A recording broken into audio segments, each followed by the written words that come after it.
Chris Trokey was born premature, weighing only 3.2 pounds. He was given only a 50-50 chance of surviving, but his pediatrician, Dr. Michael Shannon, worked tirelessly, spending 2 nights fighting to keep the child alive. His efforts paid off. That was 1981. Fast forward 30 years later to 2011. Dr. Shannon was involved in a car collision that had him pinned inside his burning vehicle. Firefighters from Paramedic Engine 29 were returning to their station after a call when they came upon the burning car. Extinguishing the flames and using their jaws of life, they were able to rescue Dr. Shannon. His legs were badly burned and he spent 45 days in the hospital recovering, having also lost 2 toes, but he recovered. One of the paramedics who rescued him was Chris Trokey. Trokey said he discovered that the man was the pediatrician who had saved his life when they took the man to the hospital. Then in 2015, Trokey became a father of a little boy. Dr. Shannon is his pediatrician. The 2 men meet for lunch on a regular basis, usually on the anniversary of Dr. Shannon's car accident. Blessings can and do boomerang. The Bible says we reap what we sow. Now, growing up on an Iowa farm, I found this to be true. You plant corn, you get corn. You plant soybeans, you get soybeans. You allow the weeds to grow and sow their own seed, you end up with more weeds.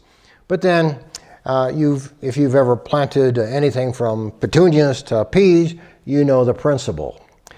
We had a lady in our church that I pastored. June was her name. When she went into the hospital, she received get-well cards by the dozens, far more than anyone else who I visited in the hospital. Why? Well, because she sent out more get-well cards to others than anyone else I knew in the church. She reaped what she sowed. The principle works in the negative as well, of course. As a pastor, I counseled many who were dealing with serious problems in their lives. By their own admission, not always, but often, they knew they were reaping what they had sown. There is, of course, no guarantee that we will reap what we sow, whether in days or years or a lifetime. Some people seem to get away with sowing seeds of nastiness, being nasty for a long time, maybe even a lifetime. Sowing goodness may not always produce good results. Think of the Christian martyrs over the centuries, including our own century, who have been killed for their faith. They didn't get their reward in this life. So what about blessings boomeranging? Do they? When we seek to be a blessing, we are blessed. Sometimes quickly, sometimes much later, as was the case with Dr. Shannon. For those of us who seek to align ourselves with God and His will for us, we can know that even if the blessing doesn't boomerang back to us in this lifetime, we can look forward to the blessing of God's affirmation in the life to come when in His presence. Our greatest rewards are not in this life, but in heaven.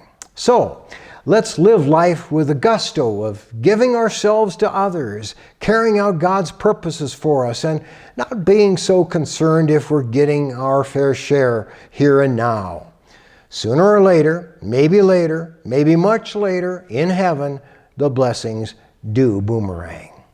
The Bible says in Galatians chapter 6, verses 7 and 9, "Do not be deceived, God is not mocked. For whatever one sows, that will he also reap. And let us not grow weary of doing good, for in due season we will reap if we do not give up." God bless you.